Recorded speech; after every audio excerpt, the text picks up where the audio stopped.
प्यारे बच्चों, class 10th की मैथ्स की क्लास में आप सभी का एक बार फिर से स्वागत है बच्चों। और प्रश्नावली 13.2 जो है हम लोगों ने इसके पहले की वीडियो क्लास में कंप्लीट कर ली है और आज हमें स्टार्ट करना है एक नई प्रश्नावली 13.3। बच्चों, अगर आपने इसके पहले की वीडियो नहीं देखे हैं तो चैनल की प्लेलिस्ट पर जा कर के जो है वो देख सकते हैं और प्रश्नों को हल कर सकते हैं। आज हम बढ़ते हैं प्रश्नावली 13.3 के पहले प्रश्न की ओर। तो पहला प्रश्न दिया हुआ है, यहाँ पर सबसे पहले नोटिस दिया है कि जब तक अन्यथा ना कहा जाए पाई इक्वल टू 22/7 ही हमें लेकर के चलना है। तो पहला प्रश्न है इसका, त्रिज्या 4.2 सेंटीमीटर वाले धातु के गोले को पिघला करके त्रिज्या 6 सेंटीमीटर वाले एक बेलन के रूप में ढाला जाता है। तो हमें इसमें बच्चों बेलन की ऊंचाई ज्ञात करनी है। इसे हल करने के लिए बच्चों सबसे पहले जो है हम गोले का आयतन ज्ञात करेंगे। तो गोले की त्रिज्या हमारे पास में है, तो गोले का आयतन जो होता है वो 4/3 पाई आर क्यूब होता है।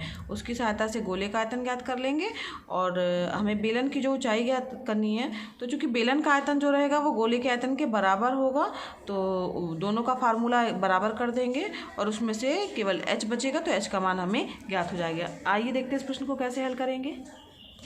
जो चीज़ दी हुई है वो सबसे पहले हम लिख लेंगे। तो दिया है गोले की त्रिज्या कितनी दी हुई है, 4.2 स्मॉल आर मान के चलते हैं, सेंटीमीटर में दी हुई है, ठीक है। और गोले का आयतन क्या हो जाएगा, गोले का आयतन, इसका फार्मूला होता है 4/3 पाई आर क्यूब, ठीक। तो 4/3 वही रहेगा, पाई का मान जो है हम अभी पहले पाई लेके ही चल रहे हैं।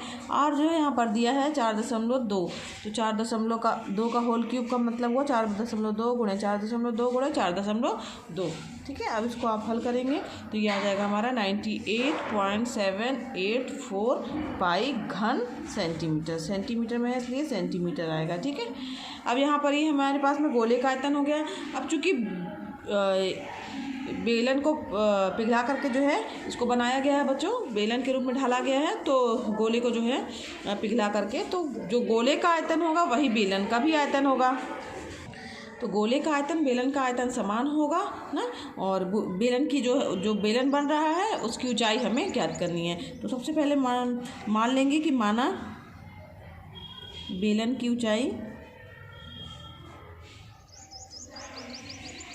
बराबर h सेंटीमीटर है, ठीक है। और बेलन की त्रिज्या जो है इसमें दिया हुआ है, तो पिघला करके इसकी त्रिज्या जो है वो प्रश्न में ही दी हुई है। बेलन की त्रिज्या दिया है, बेलन की त्रिज्या बराबर 6 सेंटीमीटर, ठीक है। अब चूँकि बेलन जो है वो गोले को पिघला करके बनाया गया है, यहाँ लिखिएगा, चूँकि बेलन गोले को पिघलाकर बनाया गया है, तो बेलन का आयतन जो होगा वो गोले के आयतन के बराबर होगा। तो बेलन का आयतन बराबर क्या हो जाएगा, गोले का आयतन, ठीक है। दोनों का आयतन बराबर हो जाएगा। अब बेलन के आयतन का क्या फार्मूला होता है, पाई आर स्क्वायर h। ये फार्मूला बच्चों आपको याद होना चाहिए। और गोले का आयतन हमारे पास में प्राप्त हुआ है, अभी हम लोगों ने ज्ञात किया है 98.784 घन सेंटीमीटर, ठीक है। और ये पाई भी है साथ में, तो ये इसके बराबर हो गया, पाई से पाई कैंसिल हो गया, ठीक। यहाँ पर जो है आर का मान हमें पता है कितना दिया हुआ है, त्रिज्या जो है 6 सेंटीमीटर है, तो यहाँ पर 6 का स्क्वायर कर देंगे, 6 × 6, ठीक।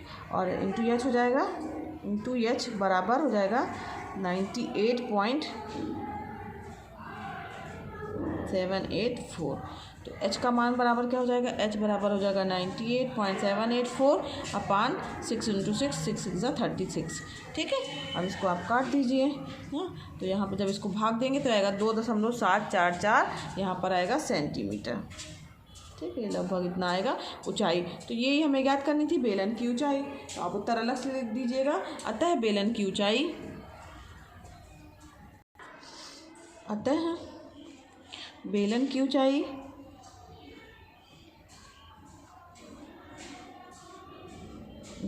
कितनी होगी, बेलन की ऊंचाई 2.744 सेंटीमीटर होगी, ठीक है। ये हो गया पहला प्रश्न। आगे बढ़ते हैं नेक्स्ट प्रश्न की ओर। दूसरा प्रश्न है बच्चों, क्रमशः 6 सेंटीमीटर, 8 सेंटीमीटर और 10 सेंटीमीटर त्रिज्याओं वाले धातुओं के 3 ठोस गोलों को पिघला करके एक बड़ा ठोस गोला बनाया जाता है। इस गोले की त्रिज्या ज्ञात करनी है। तो यहाँ पर देखिए बच्चों, तीन जो है वो क्या है, ठोस गोले हैं। इनकी त्रिज्याएं दी हुई हैं। तो आप सबसे पहले क्या करिएगा बच्चों, पहले गोले का आयतन ज्ञात करिएगा। फार्मूला क्या लगेगा आयतन का, 4/3 पाई आर स्क्वायर। ठीक है, पाई का मान पाई ही रहने दीजिएगा और आर जो है सबके लिए अलग अलग दिया हुआ है। तो तीनों का आप आयतन ज्ञात कर लेंगे। पहले गोले का आयतन, दूसरे गोले का आयतन, इसमें त्रिज्या ये लेंगे, और तीसरे गोले का आयतन। तो इस प्रकार से तीनों जो है आप गोलों का आयतन ज्ञात कर लीजिएगा। ठीक है, अब तीनों गोलों को पिघला करके बड़ा गोला बनाया गया है। तो यानी कि जो नया गोला होगा उसका आयतन इन तीनों गोलों के आयतन के बराबर होगा। यानी तीनों गोलों का आयतन जोड़ दीजिएगा, उसके बराबर कर दीजिएगा। तब उसमें जो आप मान रखेंगे तो उसमें आर का मान जो है वो ज्ञात हो जाएगा। ठीक है, तो ये प्रश्न आपका होमवर्क है, इसे आप स्वयं कीजिएगा। आगे बढ़ते हैं प्रश्न नंबर 3 की ओर। व्यास 7 सेंटीमीटर वाला 20 मीटर गहरा एक कुआं खोदा जाता है और खोदने से निकली हुई मिट्टी को समान रूप से फैला करके 22 मीटर इंटू 14 मीटर वाला एक चबूतरा बनाया गया है। इस चबूतरे की हमें क्या ज्ञात करनी है, ऊंचाई ज्ञात करनी है ना। तो यहाँ पर सबसे पहले ज्ञात करेंगे जो कुआं जो दिया हुआ है उसका व्यास दिया हुआ है, तो उसकी त्रिज्या आपको ज्ञात हो जाएगी और गहराई दी हुई है। तो जो कुएं से निकाली गई जो मिट्टी रहेगी वो कुएं के आयतन के बराबर होगी। तो यहाँ पर बच्चों देखते हैं इस प्रश्न को कैसे हल करेंगे। तो कुएं का जो आयतन पहले हम ज्ञात करेंगे और जो वो आयतन जो है वो कुएं से निकाली गई मिट्टी के आयतन के बराबर हो जाएगा और वही जो है चबूतरे के आयतन के बराबर होगा। आइए देखते कैसे हल करना है इसको।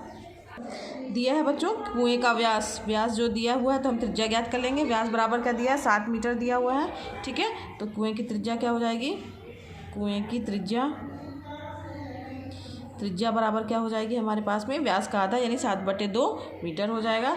और ऊंचाई भी दी हुई है, कुएं की गहराई, मतलब ऊंचाई नहीं गहराई समझिए, कुएं की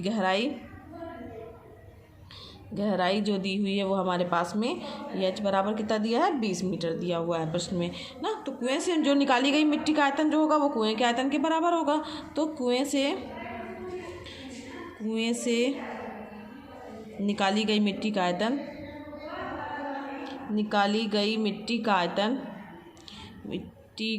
आयतन बराबर हो जाएगा कुएं का आयतन। ठीक है, अब यहाँ पर फार्मूला हो जाएगा ये पाई आर स्क्वायर एच हो जाएगा, पाई आर स्क्वायर एच। ठीक, बेलन के आयतन के बराबर होगा। पाई की जगह हम क्या रखेंगे, 22/7 रख देंगे। आर का मान जो है त्रिज्या आई है हमारी 7/2, तो 7/2 का स्क्वायर यानी 7/2 गुणा 7/2 आ जाएगा। ठीक, ऊंचाई जो है वो 20 मीटर हमारे पास में आई है। जो कट रहा है उसको काट दीजिए, 7 से 7 कट जाएगा, 2 1 कम 2। ठीक, और यहाँ से 11 कब हो जाएगा, और कुछ कट रहा है, हाँ 2 1 कम 2 10। ठीक, तो यहाँ पर इसको आप 11 गुणे 7 77 गुणे 10 करेंगे तो कितना आएगा, 770 बराबर कितना आ जाएगा, 770 घन मीटर। ठीक है, अब इसके बाद जो है चबूतरे की ऊंचाई जो है वो हमें ज्ञात करनी है। तो माना चबूतरे जो ज्ञात करना वो मान लेंगे। तो माना चबूतरे की ऊंचाई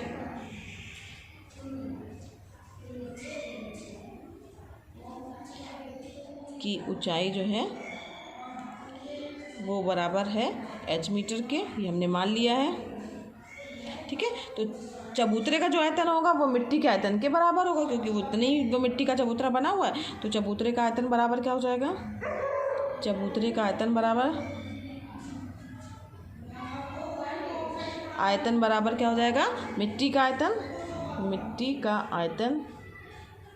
ठीक है, अब यहाँ पर जो है आप इसका मान रख दीजिए। यहाँ पर आ जाएगा ये 22 गुणे 14 गुणे h बराबर हो जाएगा 770।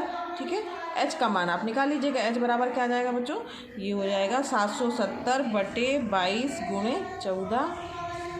जो कटेगा बच्चों वो काट देना है आपको और भाग देना है। तो 2.5 मीटर इसकी जो है वो क्या आ गई, ये चबूतरे की ऊंचाई ज्ञात हो गई। यही आपको उत्तर अलग से लिख देना है। अतः चबूतरे की ऊंचाई 2.5 मीटर होगी।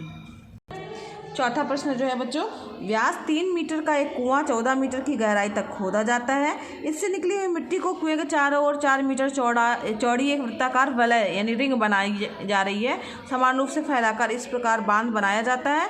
इस बांध की हमें ऊंचाई ज्ञात करनी है। तो इसके लिए सबसे पहले क्या करिएगा बच्चों, देखा दिया है कुएं का व्यास दिया हुआ है और एच का मान दिया हुआ है, तो त्रिज्या आपको निकल जाएगी। तो कुएं से निकाली गई मिट्टी का आयतन क्या हो जाएगा, पाई आर स्क्वायर से आप आयतन ज्ञात कर लीजिएगा मिट्टी का, ठीक है।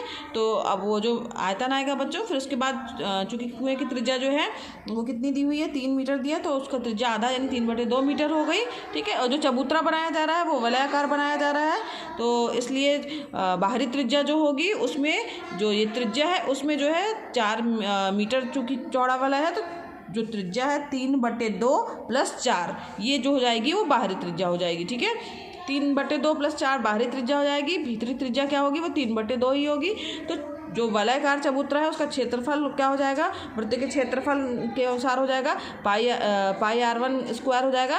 तो पाई R1 - R2 क्या ज्ञात कर दीजिएगा, यानी त्रिज्या जो है वो बाहरी त्रिज्या में से आंतरिक त्रिज्या को घटा दीजिएगा, तो उससे आपका क्या बन जाएगा, चबूतरे का क्षेत्रफल ज्ञात हो जाएगा।